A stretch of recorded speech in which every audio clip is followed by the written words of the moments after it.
Brought to you by TechnoSpark 20 series smartphones. देखिए, अब केजरीवाल कम से कम विक्टिम कार्ड तो नहीं खेल पाएंगे। ये तो नहीं कहेंगे कि उनके साथ भेदभाव हो रहा है, वो दुर्भावना के शिकार हैं, सारी की सारी अदालतें, सारी की सारी एजेंसियां उनके खिलाफ लगी हुई हैं, तो कम से कम इससे वो बचेंगे और इज्जत करना सीखेंगे देश की जो लोकतांत्रिक प्रणाली है उसको। और दूसरी बात और ज़रूरी बात ये भी है कि उनको अंतरिम जमानत मिली है, उनको रिहाई नहीं मिली है और बाकायदा 2 जून को वापस उनको जाना पड़ेगा जेल में। तो ये भी बात बस साफ तौर से कर दी गई है।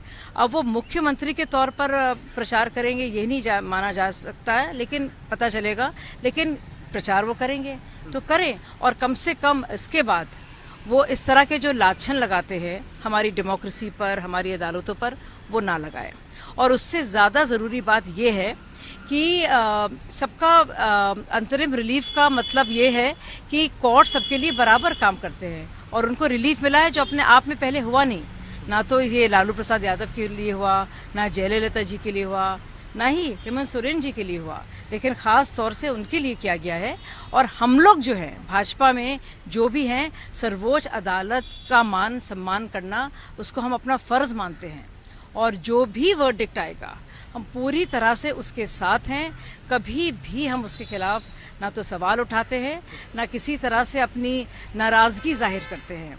जो भी सुप्रीम कोर्ट का फैसला होगा वो सर आंखों पर होगा। तो ये बहुत ज़रूरी है और ये जो फेथ हमारी डेमोक्रेसी में है ये बरकरार रखना बहुत ज़रूरी है। और ये जो आया है फैसला, ये इस बात पर भी केंद्रित करता है और उस पर एक रोशनी दिखाता है। हमारे खिलाफ इसको यूज कर सकता है। देखिए, पहले फारूक अब्दुल्ला साहब ने बात कही और ये बात वो कई बार कर चुके हैं। उनके लिए मज़ाकरात दोनों देशों के लिए कितने ज़रूरी हैं। अब बात मणिशंकर अय्यर कर रहे हैं और हम सब जानते हैं उनको कितने पाकिस्तान परस्त हमेशा से रहे हैं। ये वही मणिशंकर हैं जो बाकायदा गए थे पाकिस्तान में और वहाँ पे दुहाई लगा रहे थे और एक गुहार उनकी थी कि किसी तरह से भारत की जो भाजपा सरकार है उसको हटाया जाए और उसके लिए मदद तक मांग रहे थे पाकिस्तान सरकार से। तो उनका पाकिस्तान प्रेम तो सब जानते हैं, वो जग जाहिर है। लेकिन अब डराने की जो कोशिश कर रहे हैं वो भारत को और भारतीयों को, और बता रहे हैं कि उनकी जो न्यूक्लियर पावर है वो कितनी खतरनाक है और हमें बच के रहना चाहिए और हमें अपने घुटने टेक देने चाहिए। तो मणिशंकर अय्यर जी, ये आपकी और कांग्रेस पार्टी की सोच है।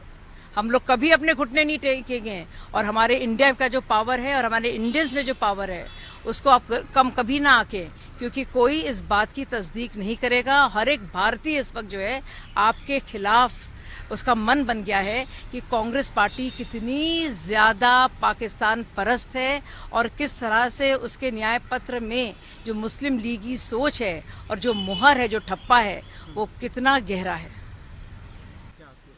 किस तरह का वाहियात बयान है ये? क्या कहना चाह रहे हैं? क्या कांग्रेस पार्टी बहुविवाह के हक में है? क्या वो चाहती है कि सारे के सारे मर्द एक और शादी करें ताकि उनको 1 लाख नहीं 2 लाख मिले?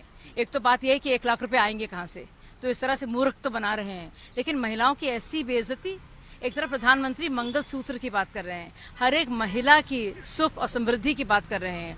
दूसरी तरफ ये देखिए पार्टी कैसी पार्टी है, ये पॉलीगमी की बात कर रही है, प्रेरित कर रही है कि बहुविवाह करो, 1 शादी नहीं 2-2 शादियां करो। 2 शादी करेंगे तो 2 लाख मिलेंगे, 1 में तो सिर्फ 1 ही लाख मिलेगा। मतलब मुझे समझ भी नहीं आता किस तरह की सोच है ये। आप बढ़ावा दे रहे हैं बहुविवाह को, आप बढ़ावा दे रहे हैं घर को तोड़ने को। आप चाह रहे हैं महिला खुश होंगी इससे? क्या एक महिला चाहेगी कि 1 लाख के लिए उसका पति जो है दूसरी शादी कर ले?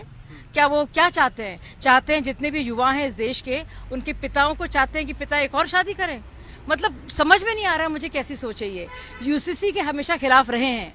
अच्छा, कहते तो ये हैं कि वो संविधान के हक में है, भाषण तो ये देते हैं कि संविधान बचाओ, लेकिन जब बात आती है यूसीसी की जो संविधान का हिस्सा है उसके खिलाफ कितना बोलते हैं, पर्सनल लॉ की बात करते हैं। लेकिन यहाँ पे तो उन्होंने हद ही कर दी। यूसीसी के हक में आप हैं, यूनिफॉर्म सिविल कोड के आप के खिलाफ हैं, उसके हक में नहीं हैं आप। लेकिन आप इस तरह से महिलाओं का तिरस्कार करेंगे, मातृशक्ति को बेइज्जत करेंगे और कहेंगे हर एक आदमी को 2-2 शादियां करनी चाहिए। किस तरह की मानसिकता है ये?